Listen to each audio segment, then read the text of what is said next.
jamais nous sommes effectivement habilités au bout de cette course qu'à l'habilitation, parce que c'est vraiment quelque chose d'extrêmement compliqué. Et c'est quelque chose que l'on a démarré depuis très longtemps.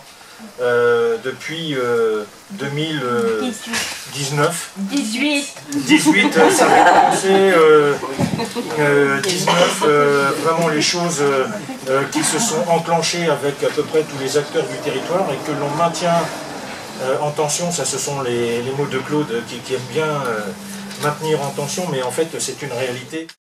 Nous avons pu identifier à travers 3 activités retenues pour la boîte d'à côté, donc un pôle végétal, un pôle de conciergerie et un pôle de recyclerie. Nous avons pu identifier un nombre d'activités bien largement supérieur à ce que déjà toutes les personnes qui vont participer, qui seront recrutées dans cette EPE, pourraient offrir comme temps disponible.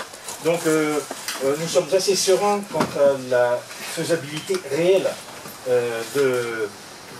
de ce que l'on peut mettre en place dès le départ. A priori, on avait donc désigné à l'époque Jean-Pierre Bouvier et Nicole Dalaudier pour mener ce projet. Il a fallu du temps. Bon, ils y sont arrivés. Bon, on a eu la crise Covid qui n'a pas arrangé les choses, il faut dire ce qu'il en est, hein, ça a retardé. Bon, maintenant, Fabien, nouveau maire, il a continué et c'est bien. Donc voilà, donc la communauté de communes pour l'instant soutient le projet et participe.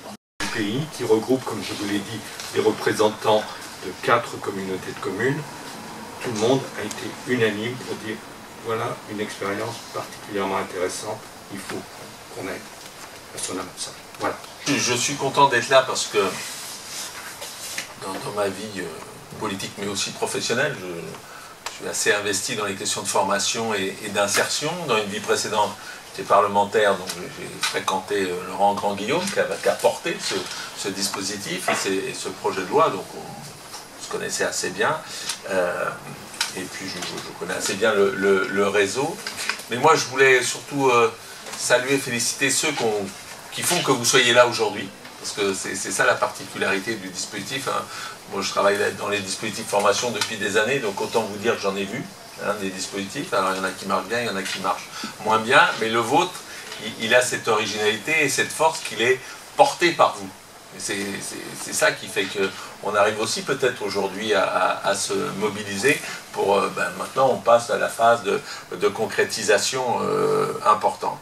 Donc la région s'engage à soutenir les dispositifs qui seront retenus bientôt, mais je suis autorisé à vous dire qu'à partir de ce moment-là, et si vous êtes retenu, bien évidemment, on déclenchera ce financement. Nous, on a voté une délibération pour le... Plus réactif. Oui, plus réactif, exactement. Donc on l'a voté au mois de mars 2021, donc bien sûr qu'on va s'engager, le département s'engage dans ce dispositif et bien sûr va apporter un soutien financier comme il se doit. Et nous sommes engagés dans le cadre du plan pauvreté aussi, donc tout ça va ensemble. Et donc on est très, très fiers en tout cas de porter aussi ce projet-là avec vous et j'espère surtout que ça arrivera au bout. Mais bon, en tout cas, comme dit Jean-Patrick, il y a 3 territoires et c'est vrai que, alors c'est pas parce qu'on est ici, mais c'est vrai que c'est le plus engagé a priori. La parole et la place donnée aux acteurs, c'est-à-dire à vous tous qui êtes là, privés d'emploi, durablement d'emploi. Privés durablement d'emploi, voilà. PPDE. Et là, moi je voudrais, au nom de Daniel, vous féliciter pour toute l'énergie, pour tout le collectif que vous mettez en œuvre. On vous suit très paisiblement, Catherine, elle le sait, par la lecture de la Nouvelle République. C'est-à-dire qu'on voit, ils ont mobilisé les commerçants, ils ont mobilisé, ils sont allés dans telle entreprise, ils ont fait la journée d'interdiction du chômage, enfin. Et là, on sent une énergie, on sent une vitalité, vraiment qui est collective et qu'on voulait saluer. Moi je retiens de tout ce qui a été dit précédemment une qualité majeure, hein, je pense, chez chacun d'entre nous, c'est la ténacité. Vous êtes visiblement tenace puisque vous êtes présent donc 3 ans plus tard hein, au rendez-vous pour voir le suivi du projet et ça je pense que c'est tout à fait à saluer. Alors, J'avais la semaine dernière une réunion que nous co-présidions, monsieur le vice-président du conseil régional, hein, utilisait une expression en disant c'était maintenant ou jamais, et puis vous avez dit tiens c'est bien ça, donc vous l'aviez souligné. Et je trouve que ce projet a beaucoup d'atouts pour sa gouvernance, pour cette capacité à fédérer les énergies, ça a été indiqué précédemment. Sur le plan institutionnel aussi, le fait de se regrouper est une grande force. Et puis, en vous écoutant les uns les autres, m'est venue cette belle phrase de Saint-Exupéry, on peut se replonger vers les grands auteurs, qui disaient, alors c'est peut-être à votre attention, je ne sais pas, monsieur le directeur, et à votre équipe, hein, leur mission était impossible, ils ne le savaient pas, et c'est pour ça qu'ils réussirent. On a signé 11 000 heures d'intention de travailler avec nous. C'est-à-dire qu'on n'existe pas encore, mais on a déjà aggloméré 11 000 heures de travail par an, et on n'a encore pas vu tout le monde.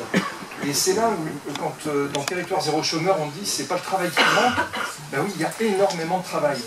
Je sais que si on est habilité, demain, j'ai à la fois ma vie de maman où je vais pouvoir m'occuper correctement de mon enfant, financièrement parlant, présentement parlant, et en même temps avoir un travail, comme tout à chacun, et pouvoir retrouver confiance en moi et à l'entourage.